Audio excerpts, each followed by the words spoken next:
हमारे देश को कौन चला रहा है? आप कहेंगे कि देश को चलाने के लिए यहाँ एक गवर्नमेंट है, गवर्नमेंट का पूरा सिस्टम है जो इस देश के एडमिनिस्ट्रेटिव सिस्टम को चला रहा है। लेकिन आप जानकर हैरान होंगे कि देश को चलाने वाली आरएसएस है। जी हाँ दोस्तों, ये वही आरएसएस है जो 3 बार बैन हो चुकी है। इस बात को आपने कईयों बार अपोजिशन लीडर्स के स्टेटमेंट में या उनके बयानों में सुना होगा। लेकिन आज के वीडियो में मैं आपको कुछ सबूत और फैक्ट्स के साथ इस बात को समझाने की कोशिश करूंगा कि किस तरीके से आरएसएस हमारे देश पर आज कंट्रोल कर रही है और मुसलमानों और पिछड़े तबकात पर जुल्म करने की कोशिश कर रही है, एक प्लानिंग कर रही है। सबसे पहले आप इस तस्वीर को देखिए। 30 अगस्त 2023 को आरएसएस के चीफ मोहन भागवत इंडिया के फॉर्मर प्रेसिडेंट रामनाथ कोविंद से मुलाकात करते हैं। उसके ठीक 2 दिन बाद यानी कि 2 अगस्त 2023 को गवर्नमेंट ऑफ इंडिया एक हाई लेवल कमेटी अपॉइंट करती है वन नेशन वन इलेक्शन के टॉपिक पर अपनी रिपोर्ट सबमिट करने के लिए। उस कमेटी के चेयरमैन रामनाथ कोविंद को अपॉइंट किया जाता है। यहां पर एक बात तो तय है कि संघ जिसको हरी झंडी दिखाता है वो इंसान गवर्नमेंट की अपॉइंटेड एक हाई लेवल कमेटी का चेयरमैन बन जाता है। 2019 में लोकसभा में ट्रिपल तलाक के खिलाफ एक कानून पास किया गया। यह कानून मुस्लिम पर्सनल लॉ पर एक हमला था। मुसलमानों के रिलीजियस फ्रीडम को इस कानून के जरिए छीना गया। आप समझ रहे होंगे कि 2019 में यह कानून पास हुआ है, लेकिन कानून तो 2019 में पास हुआ, लेकिन 2017 से इसके खिलाफ एक माहौल क्रिएट हो चुका था। 2017 में आरएसएस के फ्रंटल विंग मुस्लिम राष्ट्रीय मंच एमआरएम ने पूरे देश भर में एक आंदोलन चलाया, ट्रिपल तलाक के खिलाफ एक आंदोलन चलाया, जिसके बाद यह कानून बनाया गया मुसलमानों के हक छीनने के लिए।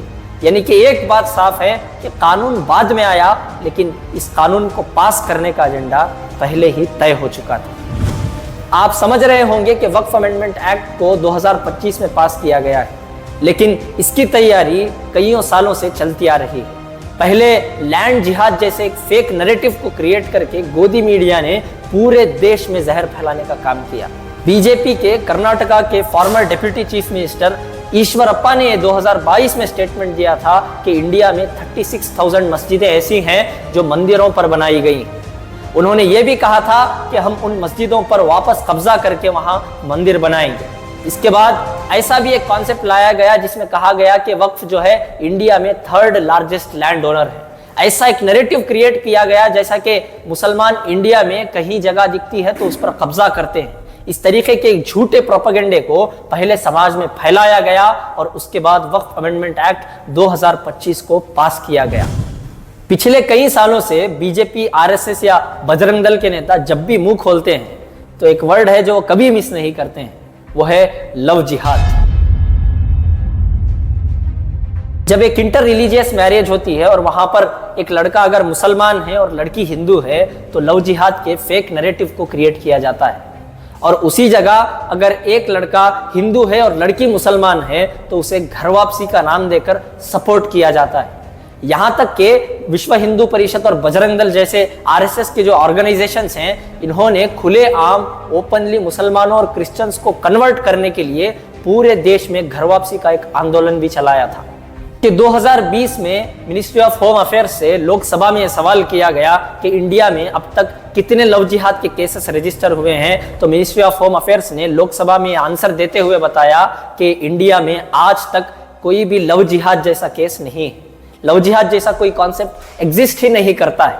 तो इस बात से ये क्लियर होता है कि इंडिया में लव जिहाद जैसा कोई कॉन्सेप्ट ही नहीं है। फिर भी गोदी मीडिया और आरएसएस, बजरंग दल के लोग इस फेक नैरेटिव को इस तरीके से फैलाते हैं, लोगों में ये झूठ भी सच की तरह पेश किया जाता है। ऐसे सैकड़ों एग्जाम्पल्स हैं जहां पर बीजेपी गवर्नमेंट एंटी मुस्लिम कानून या पॉलिसी लाने से पहले आरएसएस और उसके फ्रंटल विंग्स और खुसूसी तौर पर गोदी मीडिया, जो कि अब अनऑफिशियली आरएसएस का फ्रंटल विंग बन चुका है, उसके जरिए इस कॉन्सेप्ट को अवाम में उछाला जाता है। जानबूझकर जहर फैलाया जाता है। ये बताया जाता है कि ये कानून मेजॉरिटी प्रो है, हिंदुओं के हित में है, हिंदू प्रो है, और उसी के साथ जो भी इस कानून के खिलाफ आवाज उठाते हैं या बात करते हैं उन पर देशद्रोही होने का या देश के गद्दार होने का लेबल लगा दिया जाता है। अब इस वक्त आसाम में एंटी एनक्रोचमेंट ड्राइव के नाम पर वहां के मुसलमानों को टारगेट किया जा रहा है। उनके घरों पर बुलडोजर चलाया जा रहा है, उन्हें घरों से निकालकर